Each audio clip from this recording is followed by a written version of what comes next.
अस्सलाम वालेकुम दोस्तों, मेरा नाम है असीम शफकत और आप देख रहे हैं हंसी टीवी।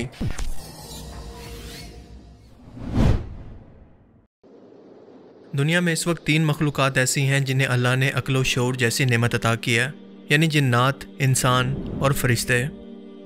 जिन्नात और इंसान को फ़ैसला करने का इख्तियार दिया गया है कि चाहें तो किसी भी चीज़ को मान लें और चाहें तो इनकार कर दें, जबकि फ़रिश्तों का मामला ज़रा मुख्तलिफ है। इनमें अक्ल व शऊर तो मौजूद है जिसकी वजह से वो सवाल कर सकते हैं, मगर अल्लाह के हुक्म से कभी इनकार नहीं कर सकते। इन्हें पैदा ही अल्लाह की इबादत और फर्माबरदारी के लिए किया गया है। यही वजह है कि जिन्नात और इंसान दुनिया की आजमाइश के अंदर हैं, लेकिन फ़रिश्ते नहीं। ये मखलूक जिन्नात और इंसानों से पहले पैदा की गई। जैसे इंसानों में पहचान और रुतबे के लिहाज से दर्जे हैं, बिल्कुल वैसे ही फ़रिश्तों में भी हैं। वैसे तो इनकी तादाद इतनी ज़्यादा है कि इंसान की सोच ही ख़त्म हो जाए, लेकिन इस मखलूक के भी 4 सरदार फरिश्ते हैं जिनके नाम जिब्राइल अलैहिस्सलाम, मिकाइल, इज़राइल और इसराफील हैं, और हर एक की अपनी अपनी जिम्मेदारी है जिसे वो मुसलसल निभा रहे हैं। लेकिन इन 4 फरिश्तों के भी सरदार हैं हज़रत जिब्राइल अलैहिस्सलाम, और जिब्राइल अलैहिस्सलाम से अल्लाह ताला को ख़ास मोहब्बत है। ये अल्लाह ताला के बहुत ही ख़ास और बहुत ही करीब हैं। इसीलिए अल्लाह ने कुरान करीम के अंदर फरमाया कि जो शख्स भी जिब्राइल अलैहिस्सलाम से दुश्मनी रखेगा वो दरअसल अल्लाह से दुश्मनी रखेगा, क्योंकि जिब्राइल अलैहिस्सलाम वो फरिश्ते हैं जिन्हें क़यामत तक आने वाले हर एक पैगंबर तक अल्लाह का पैगाम पहुंचाने का काम सौंपा गया। उन्होंने हर एक नबी और पैगंबर से मुलाकात की, इन्हें रिसालत और नबूवत के दौरान मदद करके अल्लाह के हुक्म पर रास्ता दिखाया। आप ही वो फरिश्ते हैं जो कि अल्लाह के सबसे ज़्यादा करीब मौजूद हैं, यहाँ तक कि बाकी 3 फरिश्तों को भी अल्लाह का पैगाम एक नूर के पर्दे से सुनकर आप ही इन तक पहुँचाते हैं। कोई भी फरिश्ता इस नूर के पर्दे तक नहीं पहुँच सकता। ये मकाम सिदरतुल मुंतहा यानी बेरी के एक दरख्त के पास मौजूद है, जहाँ पर जिब्राइल अलैहिस्सलाम की हद है, और इस हद से भी आगे हमारे प्यारे आका नबी करीम सल्लल्लाहु अलैहि वसल्लम शब मेराज पर अकेले आगे तशरीफ़ ले गए। ये तमाम फरिश्तों के सरदार और इनके पैगंबर हैं। ये पैगंबरों के भी उस्ताद हैं। इन तमाम खसूसियात के अलावा बेताशा खसूसियात ऐसी हैं जो कि जिब्राइल अलैहिस्सलाम को अल्लाह का बहुत ही ख़ास और करीबी बनाती हैं। एक ऐसा एजाज़ जो कि किसी और फरिश्ते को कभी भी हासिल नहीं हुआ। जिब्राइल अलैहिस्सलाम दुनिया और कायनात की वो पहली तख्लीक हैं जिन्हें अल्लाह ने पैदा किया, बिना किसी माँ बाप के इनके अंदर रूह डाली। दुनिया में जब भी कोई इंसान का बच्चा पैदा होता है तो सबसे पहले या तो रोना शुरू करता है या फिर माँ बाप का नाम और दुनियादारी के अल्फाज सीखता है। लेकिन जब भी कोई फरिश्ता पैदा होता है तो पैदा होने के फ़ौरन बाद इसके सबसे पहले अल्फाज ये होते हैं कि ला हौला वला कुव्वता इल्ला बिल्लाह, कोई ज़ात इबादत के लायक नहीं सिवाय अल्लाह के। जिब्राइल अलैहिस्सलाम ने भी बिल्कुल ऐसा ही किया। तसव्वुर करें कि इस कायनात के अंदर कोई मखलूक नहीं, सिर्फ़ और सिर्फ एक अल्लाह की ज़ात मौजूद है, या फिर जिब्राइल अलैहिस्सलाम जिन्हें अल्लाह ने पैदा किया। उस वक्त क्योंकि ये कायनात नहीं बनी थी, लिहाजा टाइम जैसी किसी चीज़ का भी तसव्वुर मौजूद नहीं था। लेकिन इस टाइम लाइन से आप अंदाज़ा लगा सकते हैं कि इनकी उम्र क्या हो सकती है। वो जन्नत और जहन्नुम और इस कायनात के पैदा होने से भी पहले मौजूद थे, जब किसी इंसान, जिन या बाकी फरिश्तों का वजूद तक नहीं था। अल्लाह ने जब इन्हें पैदा किया तो कहा कि जिब्राइल, मैंने जन्नत और जहन्नुम बनाए हैं अपनी मखलूक के लिए जो कि इसमें आकर आबाद होगी। जाओ जाकर देखो कि ये कैसे हैं। लिहाजा जिब्राइल अलैहिस्सलाम वो पहली तख्लीक थे जिन्होंने अपनी आंखों से जन्नत को देखा और फरमाया कि ए अल्लाह, तेरी इज़्ज़त की कसम, कौन सी मखलूक होगी जो कि यहाँ पर रहने के लिए सर धड़ की बाजी ना लगा दे या इसके लिए कोशिश ना करे। इसके बाद अल्लाह ने इस जन्नत को रुकावटों यानी ख्वाहिशों और धोखों से ढांप दिया और कहा कि अब जाकर देखो। अब की बार जिब्राइल अलैहिस्सलाम ने जन्नत को देखा तो फरमाया कि ए अल्लाह, तेरी इज़्ज़त और जलाल की कसम, मुझे नहीं लगता कि कोई भी मखलूक इन रुकावटों को पार करके कभी भी जन्नत में दाखिल हो सके। इसके बाद अल्लाह ने इन्हें दोज़ख देखने का कहा। जिब्राइल अलैहिस्सलाम ने वापस आकर फरमाया कि ए अल्लाह, तेरी इज़्ज़त की कसम, कोई भी इसे देखकर कभी भी यहाँ पर आने की ख्वाहिश नहीं करेगा। यानी जब लोगों को बताया जाएगा कि वो इस जहन्नुम के अंदर डाले जाएंगे तो कोई भी ये सुनकर ऐसे अमाल कभी नहीं करेगा कि उसको ये सज़ा मिले। फिर अल्लाह ने इस जहन्नुम की आग को शहवत यानी इंसानी ख्वाहिशों और इसे अट्रैक्ट करने वाली चीज़ों से ढांप दिया और फरमाया कि अब जाकर देखो। अब की बार जिब्राइल अलैहिस्सलाम ने जाकर देखा तो फरमाया कि ए अल्लाह, तेरी इज़्ज़त की कसम, मुझे नहीं लगता कि कोई इस जहन्नुम की आग से बच सके। यानी ये इतनी ख्वाहिशों और धोखों से भरी पड़ी है कि कोई चाह कर भी इससे नहीं बच सकता। पर अल्लाह ने फरमाया कि हाँ, बच सकते हैं मेरे बंदे।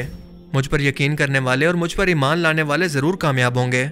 मेरी मान कर मेरे आगे झुकने वाले, मेरी इबादत करने वाले, यानी इंसानों के पैदा होने से पहले ही अल्लाह ने नमाज इस जहन्नुम से निजात और जन्नत को पाने का ज़रिया लिख दी थी।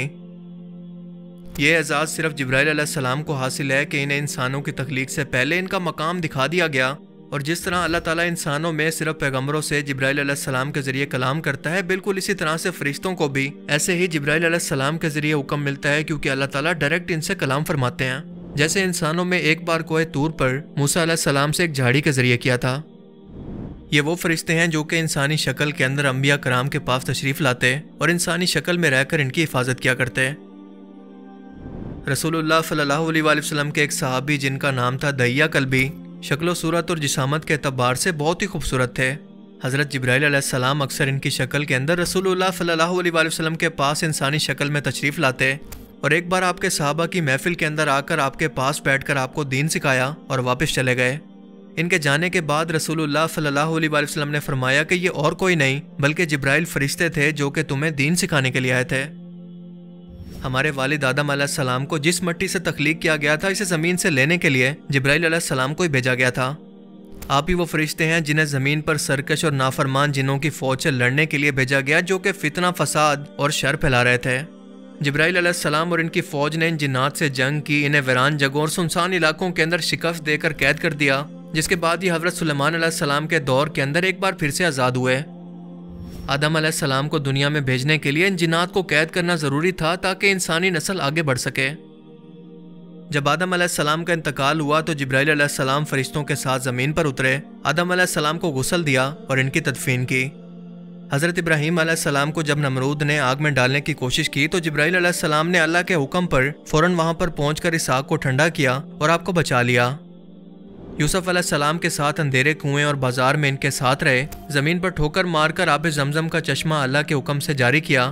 عیسیٰ علیہ السلام کو زندہ اٹھا کر آسمانوں پر لے گئے جب لوگ انہیں قتل کرنے کا منصوبہ بنا رہے تھے، اور آخری پیغمبر محمد مصطفیٰ صلی اللہ علیہ وآلہ وسلم کو بچپن میں پہلی بار جب آپ نے لٹا کر ان کا سینہ چاک کیا تو آپ کے دل کو نکال کر آب زمزم کے پانی سے دھویا اور پھر واپس لگا دیا۔ پوری زندگی آپ صلی اللہ علیہ وآلہ وسلم کے ساتھ رابطے میں رہے۔ رسول اللہ صلی اللہ علیہ وآلہ وسلم نے فرمایا کہ جبرائیل علیہ السلام اللہ کے عرش کے نیچے اپنے تخت پر موجود ہیں، میں نے ان کی اصلی صورت کے اندر معراج کی رات کو ان کو دیکھا تھا، ان کے 600 پر ہیں جنہوں نے زمین اور آسمان کو کور کر رکھا تھا، یعنی جہاں پر دیکھو بس انہی کا وجود تھا۔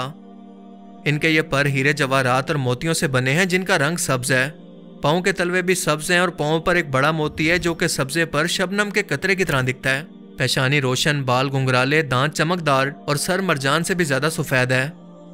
جبرائیل علیہ السلام نے ہر ایک پیغمبر کو دیکھا، ان سے ملاقات کی، انہیں راستہ دکھایا، اللہ اور ان کے درمیان رابطہ رکھا، اور ان کے بعد یہ اعزاز ہمارے والد اور دنیا کے پہلے انسان آدم علیہ السلام کو حاصل ہوا کہ وہ اللہ تعالیٰ سے ڈائریکٹ کلام کر کے جب بھی چاہتے بات کر سکتے۔ مگر جب آدم علیہ السلام کو جنت سے نکال کر زمین پر بھیجا گیا تو اس وقت یہ رابطہ ڈائریکٹ ختم ہو گیا، اور جبرائیل علیہ السلام نے انسانوں یعنی اللہ کے پیغمبروں اور اللہ کے درمیان رابطے کا ذریعہ بنے۔ یہ کتنی بڑی نعمت تھی جو کہ آدم علیہ السلام سے چھین لی گئی۔ اللہ نے انسان کو اپنے سب سے خاص اور مقرب ترین فرشتے سے بھی زیادہ مقام دیا اور فرشتوں کو کہا کہ انہیں سجدہ کرو، مگر ایک غلطی کی وجہ سے اللہ نے انہیں معاف تو کر دیا مگر قیامت تک یہ نعمت چھین لی کہ کوئی بھی انسان یا پیغمبر ڈائریکٹ اللہ تعالیٰ سے کلام کر سکے۔ الطاف حسین حالی نے کیا خوب کہا تھا کہ فرشتے سے بڑھ کر ہے انسان بننا، مگر اس میں لگتی ہے محنت زیادہ۔ مجھے امید ہے کہ آج کی اس ویڈیو سے آپ کو بہت کچھ نیا جاننے کو ملا ہوگا اور یہ ویڈیو آپ کو پسند آیا ہوگا۔ اگر یہ ویڈیو آپ کو اچھا لگا تو اسے لائک کیجئے، اور اب میں ملوں گا آپ سے ایک ایسی ہی نئی انٹرسٹنگ ویڈیو میں۔ تب تک کے لیے اپنا بہت سا خیال رکھیے گا۔ Thanks for watching this video. Allah حافظ۔